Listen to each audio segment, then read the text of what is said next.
Over the course of 30 years, I built a zoo from the ground up as a greedy billionaire. The purpose of this zoo was not conservation, not education, and definitely not animal welfare, but pure profit. Join me as I make some extremely questionable ethical decisions, open an irresponsible number of gift shops, and squeeze every last penny out of nature's most majestic creatures, all for the purpose of my shareholders.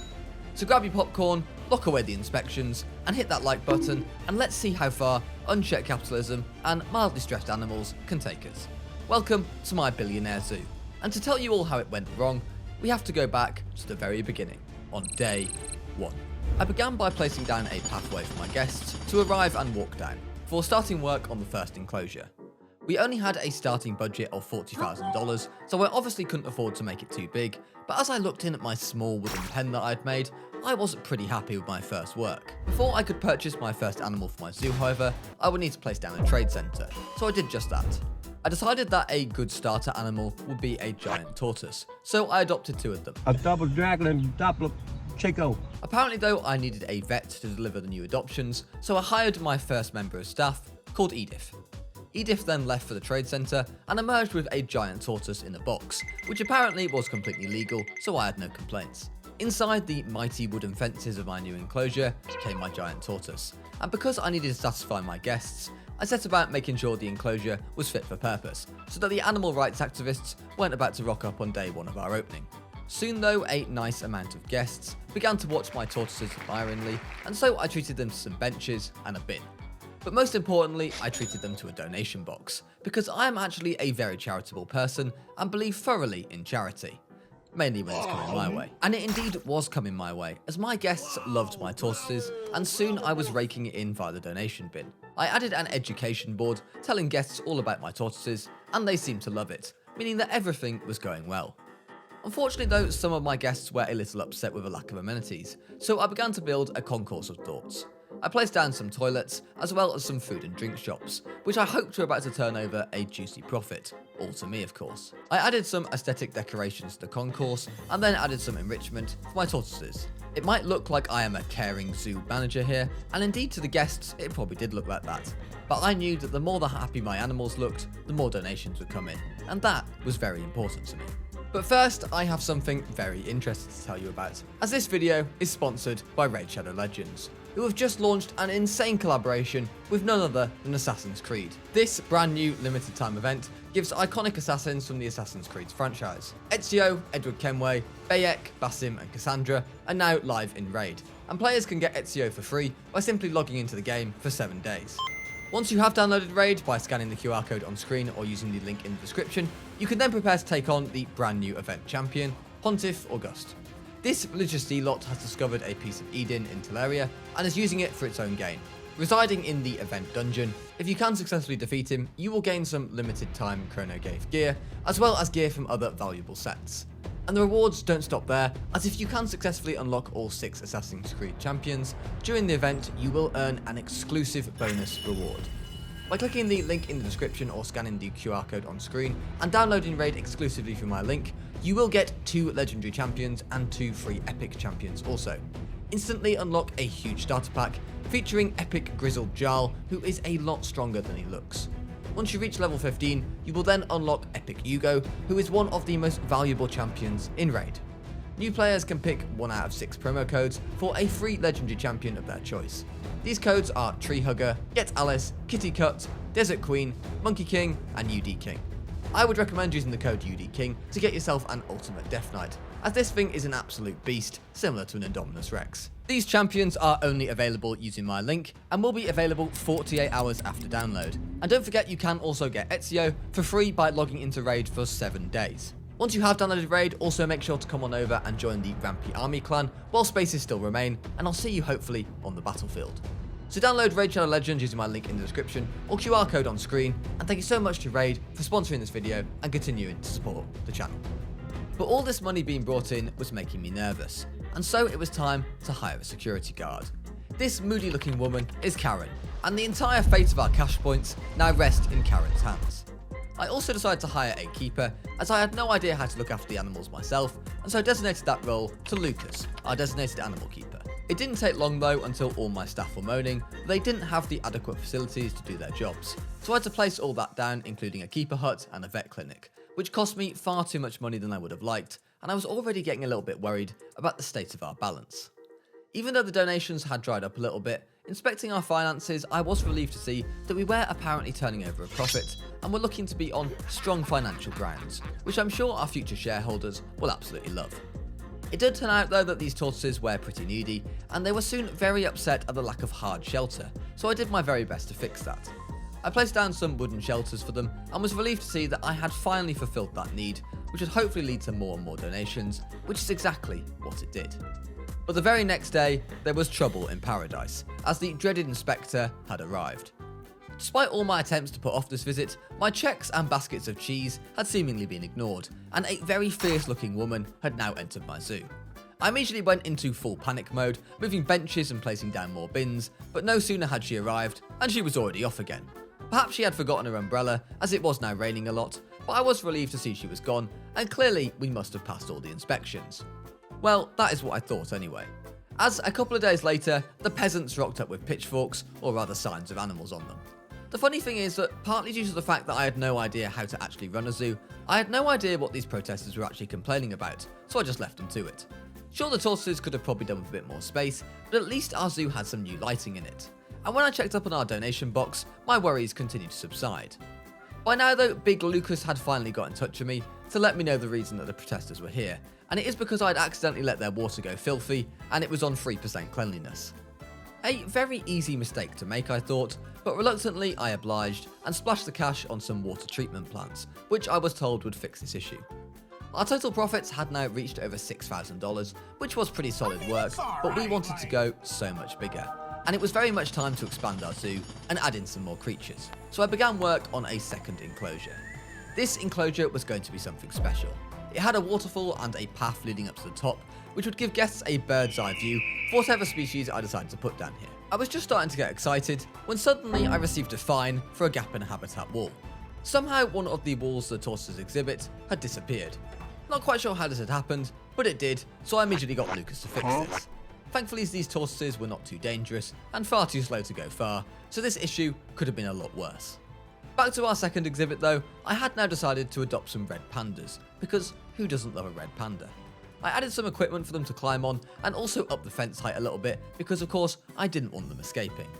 Just like the tortoises though, these creatures had all kinds of needs to be met, including a hard shelter, so I cleverly created a cave of some sorts using the waterfall rock formation. After checking up on them once more, I could see that they were now perfectly content and happy with their surroundings. For some reason though, all my guests started to leave at once. I hadn't sent out any dodgy tweets in a while, so I was a little bit confused as why this was happening, until suddenly I realised that one of my red pandas had escaped and was just chilling on the main high street. To be fair, it didn't look very menacing, but my guests still ran away from it as if it was a lion. I then watched in amazement as said panda put himself back into its enclosure. Well, at least we know how it got out in the first place. This whole mishap had been a little bit of a financial disaster, and so I immediately went about making the enclosure, hopefully panda-proof, with these steel bars at the top apparently doing just this.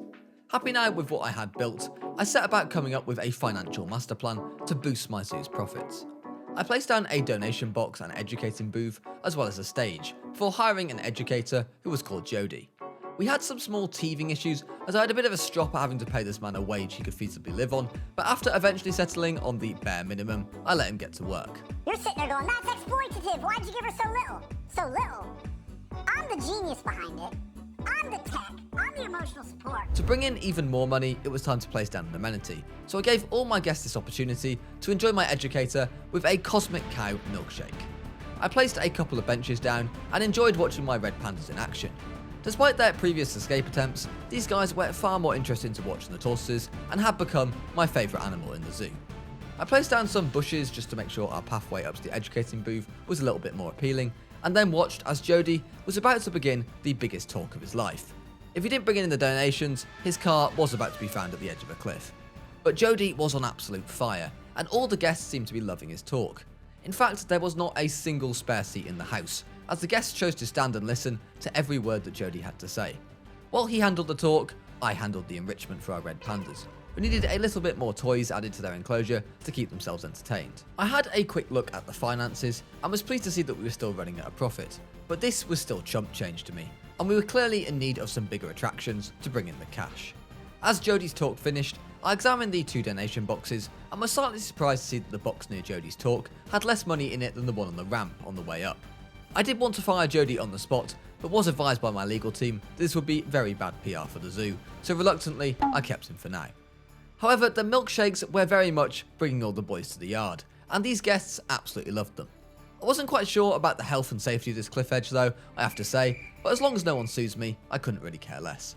The donation boxes though were continuing to be the MVPs of the zoo, as so far they had all continued to increase, but it was time for my first sneaky price rise. 4 years in now, and my zoo had always ran at low costs, with the idea that we wanted guests in through the door. However, as our appeal had increased, I decided it was time for a small price rise to hopefully boost those profits. However, this didn't go down too well, as the guests immediately thought the tickets were too expensive. I got a bit distracted though from the tickets when I got an alert that my zoo apparently had high amounts of litter, which was never good. Turns out I may have forgotten to place down a couple of bins, and also it was probably time to hire another slave. Sorry, I meant maintenance worker, or 2 even, to clear up our litter problem. Anyway, I knew to bring us up to the big leagues financially, it was time to expand our zoo, and to add a proper A-star attraction. So I placed down some paths and bought some lions, and began to create their enclosure. I bought these lions with a conservation token, so my zoo had gained, as clearly we are an ethical zoo that does everything by the book. After making this absolute masterpiece of an enclosure, I checked in on my favourite animals once more, and then sneakily tried to raise the ticket price once again, in the hopes that my guests wouldn't notice. The hope though was that these new star attractions in my zoo were going to get the guests teaming in, and thus I would be able to raise the prices even more. As night descended on the zoo, I watched our lions get settled in, and decided to name them after my lord and saviours, Elon and Bezos. To celebrate our new arrivals, I thought it was time to place down some new amenities, when the best message I'd ever received popped up on my screen. The guests now thought that the tickets were underpriced. Well, they didn't have to tell me twice, and I immediately boosted those prices up, giving the poor innocent children a minute discount. I rubbed my hands together with glee, and then almost fainted, as I watched Elon jump straight out of his enclosure. I boxed Elon right up in the hopes that no one had witnessed this absolute carnage, but it wasn't long before Bezos had joined the party, and this time we had a witness. This worker will be getting his P45 in the morning. Thankfully though, it did appear that Bezos was just a super chill lion, and just wanted to have a lie down, and so for my own entertainment, I just decided to let him stay there for a little bit. It was clear though that the lion's enclosure was going to need some securing, so I did massively increase the fence height. A couple of my guests had now caught sight of Big Jeff in all of his glory, and started to scream. So unfortunately my fun was now over, and it was time to put him back in his big cage. It turned out though that my lions weren't too pleased with the enclosure that I had made them. So before those damned animal rights protesters turned up again, I decided to try and sort that out. Turns out though, a couple of terrain adjustments later, and some shelter, and they were now pretty happy with life. They did still need some enrichment though, so I added some toys and climbing areas for the lions, before almost having a heart attack when I realised that I'd forgotten to put a donation bin down next to the lions. It would be a couple of sleepless nights for me, so I tried to forget all that free money that I'd missed out on. I took a moment with the pandas to relax myself, when I realised that they were slowly starving to death, as I hadn't given them any food.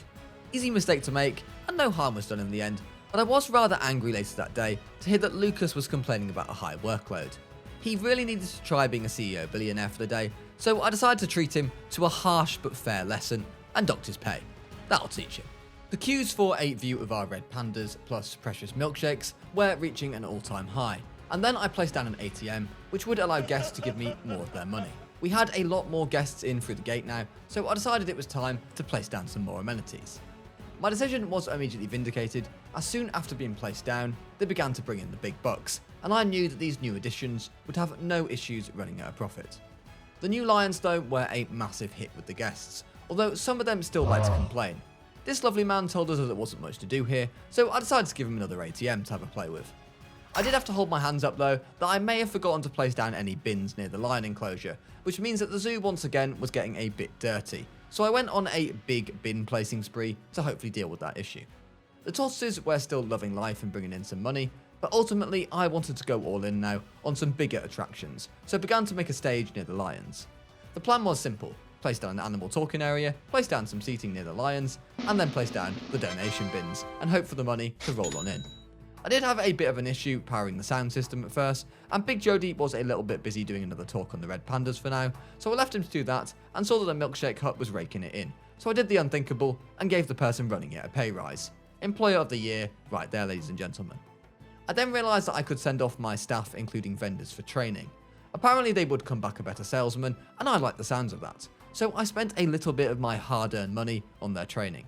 I did want to train good old Edith, our first vet, but was astonished to hear that after paying for her training course to better qualify her, she wanted a pay rise. So I responded to this by making some cuts to her salary. I placed down another ATM right at the top near the panda lookout point, which was incredibly dangerous, but I didn't care, as apparently the guests still thought the tickets were underpriced, so happily I raised them once again. The zoo was continuing to gain more money, but not all guest feedback appeared to be positive. But I took this as a positive, as it meant that there were plenty of ways to earn more money. I decided, as the milkshake stand was so popular, I'd throw in a couple of cheeky price rises over there and see how it went. But later that night, after a long day of work, I caught one of my staff members slacking. Apparently he was tired, but this was just completely unacceptable. I did leave him for now though, as I had a lot of other things to deal with. Firstly, the lion's enclosure was apparently filthy, which I wasn't really sure how to fix, and then secondly, Jody was moaning about not getting a rest, as he was preparing to give a really important first talk of our lions. Elon and Bezos were getting on like a house on fire, and Jody soon finished his talk. I almost fell off my chair when I saw how much he brought in immediately after. These lions were serious money makers, and I was absolutely loving it. The overall balance was trickling up nicely, and we were now into profit territory. But my staff members were just constantly moaning about the staff room. Maybe one day I'll give them an upgrade. As we entered year 7 of our zoo's life, it was time to begin making a brand new enclosure to celebrate the new year. This was going to be our biggest enclosure by far, and I decided to do some crazy pathing once more, as people seemed to love that when I had done it with the panda enclosure. I also added this amazing viewing area right here, close up to our future animals, which did slightly restrict me in terms of the animals I could put in here, of course. However, I decided this enclosure was not just going to house one type of creature, but rather be a complete African savannah showcase, as I purchased elephants, giraffes, and Thompson's gazelles from the marketplace.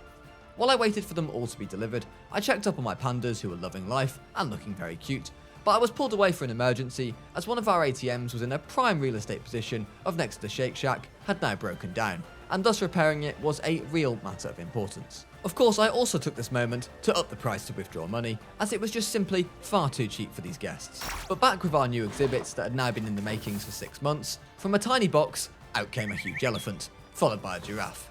Not quite sure how we got them in there. I soon of course realised once they were delivered that this enclosure had a lot of work to be done on it before they would be satisfied with the conditions, so I got to work. By now I'd got the hang of things a little bit and how to meet these animal needs, and it appeared early on that this enclosure was still a bit too small, so I did decide to extend it a little bit. Once that was done, I let the animals explore the extra space that I had created for them and whacked down a donation box before receiving the beautiful message that once more guests felt the tickets were underpriced. All these new attractions were costing us a fair bit, so I decided to perform a serious increase in ticket prices to pay for all these extra expenses that I had taken on. That night I placed down a shelter that would hopefully keep all of my African animals happy, and these gazelles did indeed look pretty happy. But yet more space was going to be required, so I once again extended it. It was at this moment though that I realised that one issue was that the bridge was simply too small for the elephants and giraffes to actually fit under it, so I sorted it by making a new bridge and making it simply go higher. Just as I did this, our inspector arrived on the scene at the new enclosure. This was rather bad timing, as I was still working on catering to these new animals' needs. I was a little bit scarred from the last time that we'd had the inspector here, and she criticised our water quality, so I quickly placed down some treatment stations to hopefully avoid that issue this time.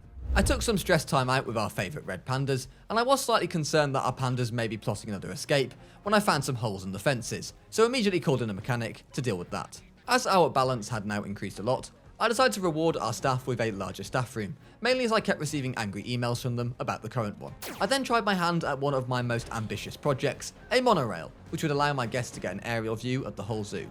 Of course this looked cool, but I was mainly doing it as of course you would have to pay to ride my monorail, and I was pretty confident that this was going to be a profitable time. I did a test ride with one carriage, and my guests seemed to be absolutely loving it, so I added on a ton more carriages and gave it the all clear to open up. Hopefully I would come back to this monorail being in a nice profit in no time at all. And of course, to take full advantage of all this new traffic, I popped down a couple of food and drink amenities which people could snack on while they queued for the monorail. I placed down some picnic benches in the African viewing area, and then began to continue expanding the park as I decided it was time to make a reptile house. Honestly, by the time this was finished, I was convinced that I might be the greatest architect the world has ever seen. So Rampy's Reptiles was built, and now it was just time to put some reptiles in the house. I placed down some toilets so guests could relieve themselves if needed, and then began to place down the exhibits which would house my reptiles. Once that was done, I took to the market and went to town buying a ton of reptiles and various critters that would fit into these small exhibits. I had these creatures delivered to their exhibits and then took a little tour through my new masterpiece, which of course included a gift shop, because why on earth wouldn't it? Safe to say I was pretty pleased with what I had created, and I'm sure the guests were going to love it too. I checked in on my giraffes for a little bit before going back to my reptile house and realising that I'd made a bit of a mistake and forgotten to actually care to the needs of any of these animals. Apparently you can't just throw them in a glass box and allow them to sort themselves out. I was even fined $500 for this, which at this stage didn't really bother me as I was filthy rich. So I set about making sure the humidity was correct on all of these exhibits, and the guests had now discovered Rampy's reptiles, so I left them to enjoy it. But in August of that year, I made perhaps the worst mistake that I've ever made so far. In a mistake that would cost me my private membership to Mar-a-Lago, I let Bezos and Elon die to first. To make it worse, they just had cubs together, who were now orphaned. This was a truly devastating moment, so to dry my eyes I took myself off to see our yearly profit. But even without our heroes, life must go on, and at least the guests were absolutely loving these adorable lion cubs, who I admit were quite cute. They were apparently 2.8 years old though, so I'm not quite sure how I missed the birth of these things, but there we have it. Apparently the African exhibit was at risk of disease, so I let my keepers sort that out, and then spent some time with the adorable lions, who after almost 3 years I had finally decided to acknowledge. I added some more viewable and luxury fencing to exhibit Africa, and then placed some benches down so the guests could enjoy their relax and enjoy the view. To make sure the litter didn't become an issue, I also placed down a couple of more bins. The reptile house was proven to be a big success, but once again I had failed to place down some donation bins, which absolutely killed me inside. The new lion had now arrived, just in time for the cubs to grow up to adults, and after checking his needs, I saw that the lions were lacking some food enrichment, so I made sure to sort all of this out. It was now time to dabble into a little bit of marketing. 10 years into this journey and I hadn't really had the funds to do so, but now with over 100k sitting in the bank, we were absolutely rolling in it. So I did a poster campaign and agreed to come on some late night talk shows, and suddenly our marketing rating was 5 stars. A true business genius right there, ladies and gentlemen. But in bad news, the monorail was operating at a loss, so I had no choice but to up the prices of the tickets, significantly. At $20 it might seem a little steep to our guests, but my caviar does not pay for itself. By the African enclosure that night, I began to place down a big education stage, as we desperately needed to improve our education rating, which was still lacking a little bit. The lions were still absolutely loving life, and the guests loved them too, so as long as these ones didn't die of dehydration, we were looking pretty good. Suddenly, out of thin air, emerged not 1, but 2 more lion cubs. The crowd went wild, and so did my bank account, and it was a very happy time in the zoo, and the main reason I've been so keen to get a brand new male lion into the mix. This lad had done himself truly proud, although it did appear that he had done a poo on the roof. Later that day, I caught one of our baby elephants going for a swim, which even I had to admit with my cold heart was quite cute. But right next to Rampy's reptiles, I was once more going to try my hand at some architecture. This time I was going to make a food and drink concourse, where guests could choose from a selection of options and enjoy the outside weather with plenty of tables and chairs around. Unfortunately, however, this whole project was interrupted when suddenly a group of protesters ran riot through my zoo and I was being handed out $500 fines like they were packs of Haribo. Apparently this is because a keeper hadn't attended to any of the Rampy reptiles enclosures since they were actually placed down. Clearly this was not my fault, but apparently all my snakes also looked miserable, and to be fair to the brown snakes, they had been going a bit mental on the breeding, so I quickly sold some of them to Zuckerberg on the down low and pretended I'd released them into the wild, thanks to the free K-lads. I'd also forgotten about some storage creatures which I'd never placed on show, so I sold them off as well. Apparently, despite all the rampant protesting, guests still thought tickets were underpriced, so I of course raised them again. It was clearly the new lion cubs that were doing this, so I decided to take full advantage of the spike in guest attendance and expand our monorail track to try and trick the guests to pay $20 to ride this thing. I then remembered about the food concourse that I had begun to make and realised I had been running some of these places at a loss, which would just not do at all. So I quickly hired some more vendors and told them to get to work. I upped the prices of all our items because we are now a premium zoo, and if our guests didn't want to eat here, they could just starve instead. The monorail was beginning to turn the corner and entering profit territory, so I kept the price at $20 for now, and then looked at our yearly profit, which was looking very healthy indeed. But it was time for a new exhibit now, as it had been quite a long time since we'd had any, and the animal on my list was the hippo. So I began to craft an exhibit fit for the hippo and asked for them to be delivered in. Obviously the first point of affairs would be to add some water in, but it turned out these hippos were rather fussy creatures, and meeting their requirements was proving to be rather challenging at first. However, I was very happy with this water window that I had created that would allow guests to see the hippo swimming, once I had sorted out the water cleanliness of course. My zoo was now teeming with guests, but still full of rather annoying protesters who were just refusing to leave. I did want to feed them to the lions, but sadly I was talked down from this idea. Back with the hippos, I began to craft their environment a little bit more, and of course add down an educator stage, as well as a cheeky donation box. I put a lot of work into this hippo's enclosure, so I hope they would do their part and put on a good show for my guests. I also added some food and drink options nearby, as I was expecting this brand new area of the zoo to get quite a bit of traction at first, as people clamoured to see my latest attraction.